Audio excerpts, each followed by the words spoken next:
สวัสดีค่ะมาฟังพยากรณ์อากาศกับนุ้ยนะคะประจำวันจันทร์ที่ 26 ธันวาคมค่ะ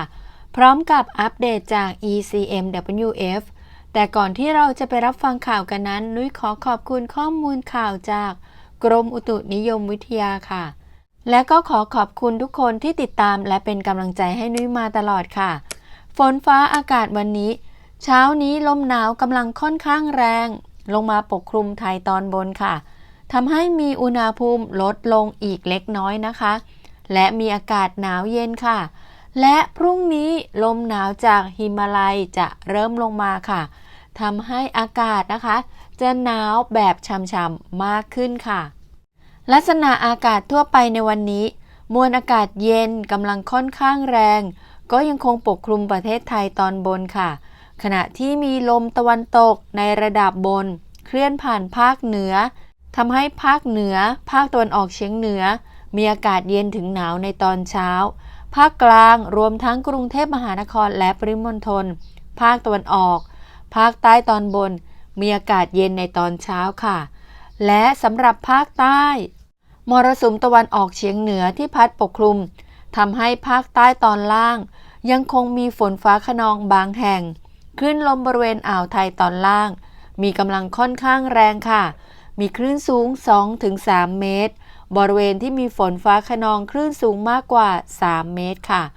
ขอให้ผู้ที่อยู่บริเวณชายฝั่งภาคใต้ฝั่งตะวันออกระวังอันตรายค่ะจากคลื่นที่ซัดเข้าหาฝั่งสำหรับชาวเรือนะคะควรเดินเรือด้วยความระมัดระวังเรือเล็กบริเวณอ่าวไทยตอนล่างควรงดออกจากฝั่งในวันนี้ค่ะอีก1วันที่ 26 ธันวาคมนะคะ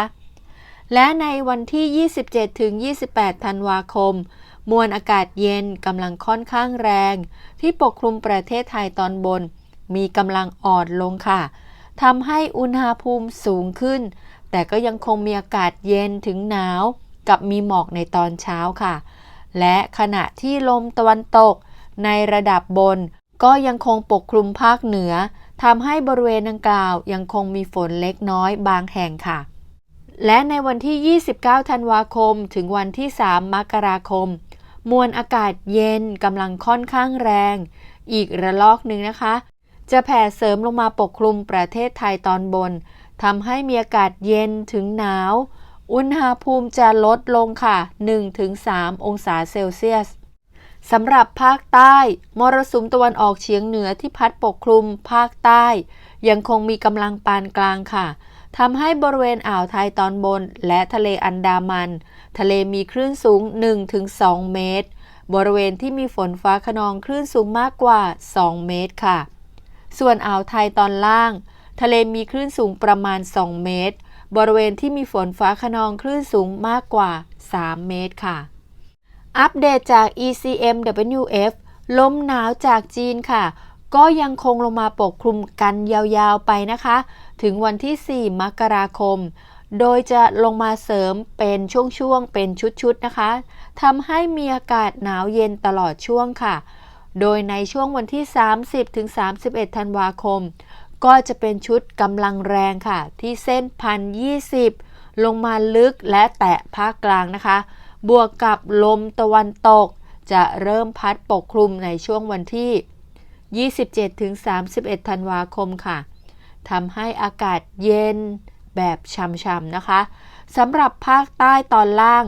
ตั้งแต่จังหวัดสุราษฎร์ธานีลงไปฝนจะกลับมาตกอีกครั้งค่ะ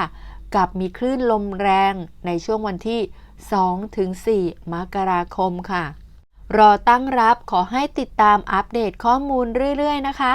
จบพยากรณ์อากาศค่ะพบกับนุ้ยได้ใหม่ในคลิปหน้าสวัสดีค่ะบ๊ายบาย